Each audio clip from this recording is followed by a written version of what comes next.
Good morning, girls. We're starting a new section today, and that is interest. So if you would turn to page 118 in your textbook, we're going to look at the worked example on that page. I'm going to do it with you, and then the worked example on the next page, I'll do that with you, and just give you a summary of some of the things that you need to know about interest.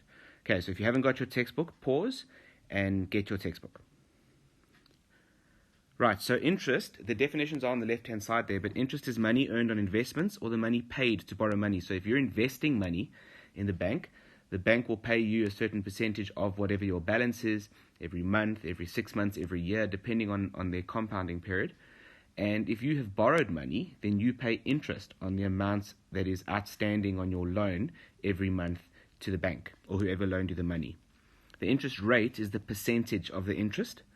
And the repo rate is the rate at which banks borrow from the Reserve Bank, the central government bank. So you'll often hear the Minister of Finance talking about the repo rate, and there's going to be a change in the repo rate. So if the repo rate goes up 1%, for example, then it's likely that your interest will also go up 1% because the banks have to pay more to the Reserve Bank, so therefore you've got to pay more to the bank. If the repo rate goes down, then your interest on your loans go down as well.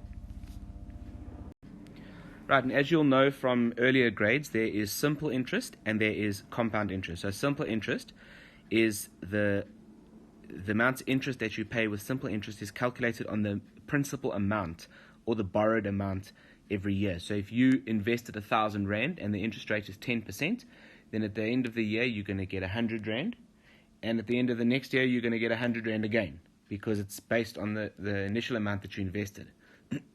With compound interest, the interest is calculated on the previous balance. So with the same example of 1,000 Rand at 10%, at the end of per annum, the first year you'll get 1,100 Rand, but then at the end of the second year, your interest is based 10% on 1,100, not on the original amount. All right, just to note at this point, we are not expecting you to use formulae to work out amounts with simple interest. You need to be able to use the previous amount to work out the next amount, as you'll see in the example. All right, so I'm looking at the worked example at the bottom of page 118. Janet invests 500 Rand in a fixed deposit account. That means that it's the fixed deposit means you would pay the same amount each time, which earns 12.8% per annum. Question 1, calculate the value of the investment, 1.1, after 3 years using simple interest, if the interest was calculated annually. Okay, we'll get to what the annually means, but effectively that means that the interest is only added at the end of the year. All right, so let's first work out the interest per year. And the interest per year would be 0,128. Remember, the interest should be expressed as a decimal, or you're going to put 12.8%, multiplied by 500 Rand her investment, and that gives us 64 Rand. Now, for 3 years, we're going to multiply that 64 Rand by 3, and that gives us a total of 192 Rand. So the total value then is the 192 Rand, which is her interest, plus her initial investments of 500, and that gives us a total of 692 Rand. Right, 1.2. After 5 months using simple interest, if the interest is calculated monthly. Right, so when interest is calculated monthly, we have to divide that interest by 12 because it means that 12.8% is going to be split over the 12 months. So firstly, interest for 1 month, we would say the 0,128 divided by 12, and that we multiply by the initial 500 that she invested, and that gives us a total of 5 Rand 33. So that means she's earning 5 Rand 33 per month interest. So after 5 months, as the question's asking, it will equal 500 Rand plus 5 times the 533, because she's earning 5 Rand 33 each month, and that gives us a total value of 526 Rand and 65 cents. Right, if you need to take down these, and I would suggest you do take down these answers, do it now, and pause the video, because I'm going to carry on and erase those. Right, just before we start question 2, just a word on compounding. If you look on the right-hand side of page 119, it tells us that interest can be compounded for different periods. Now, we've just done it for monthly in question 1.2, but as you can see there, it can be annually, which is what you're used to working with. Biannually means twice a year, so we would divide the interest by 2. Quarterly, 4 times a year. Every second month, 6 times per year. So those numbers in brackets are the ones that you would divide into your interest rate. Monthly, once a month, as we've just done, and daily, once per day, and we assume 365 days in a year. And the one that's not there is weekly, which is 52 weeks per year. So if you get a weekly interest rate, you would divide your answer by 52. Right, question 2.1 asks us, after 3 years, calculate the value of the investment after 3 years using compound interest if the interest is compounded annually. Right, so now we're not doing this with a formula for a reason, because you need to work out how it cascades each year. All right, so we're going to first do, after the first year, it's going to be 500, which is an initial investment, and added to that is 0.128, the interest rate of 500. Right, and that gives us a total after the first year of 564 Rand. Right, second year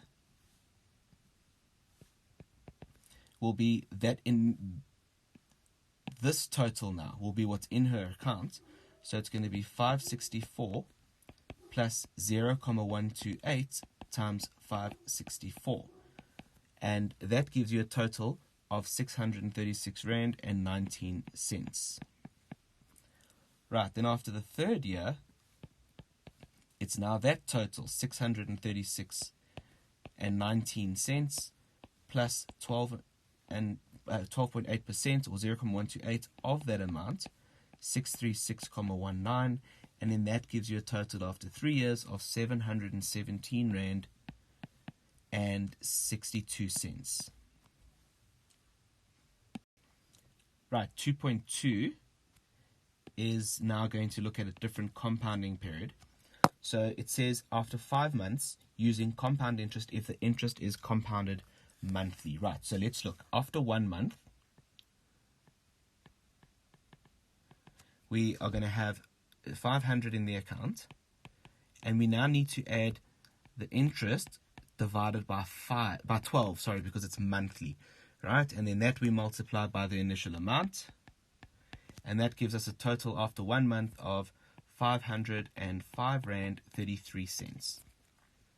Right, after the second month, it's now 505.33 plus the interest rate divided by 12 times that new amount, 505.33.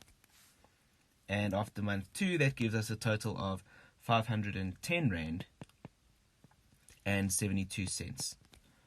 Right, then month 3, it's going to be 510.72 plus 0.128 over 12 times 510.72. That gives us a total of 516 Rand and 17 cents. It's a bit tedious, I know, but hang in there. Right, after 4 months, we're now working with the 516 and 17 cents plus 0.128 over 12 times 516.17. All right, and then that gives us a total after 4 months of 521 Rand and 68 cents. Right, then after month 5, we're working with the 521.68, and we're adding 0.128 over 12 of that amount, 521.68, and this gives us after 5 months a total of 527, don't know what I'm writing, 527 Rand and 24 cents. Right, for the last question, question 3, which investment is preferable, compound or simple interest. Generally, compound interest is much better because you do earn more interest. And if I had to illustrate that on a graph for you, this is what the graph would look like. So on the x-axis, we would have time, and on the y-axis, you would have your money. So obviously, the higher we are on the y-axis, the more money you earn. The further we are on the x-axis, the more time. Right, so simple interest, let's say that your initial investment is 100 Rand, and 100 Rand is here. Simple interest is a straight line graph because each month you're earning the same amounts of interest. All right, whereas compound interest, you're getting more and more each month. So it actually starts off slowly, but then it actually increases a lot more. All right, girls, that's the end of my lesson to you, my video. So what I'd like you to do now, please, is to do exercise 1. And once you've done exercise 1, I want you to make sure that you've taken down all the definitions that are on that page that you haven't heard before or that you don't understand, particularly on the right-hand side, the different compounding periods, annually, biannually, and so on. And I was going to do the next thing with you today, but we'll leave that until tomorrow. Thank you, girls. Exercise 1 on page 119, please complete.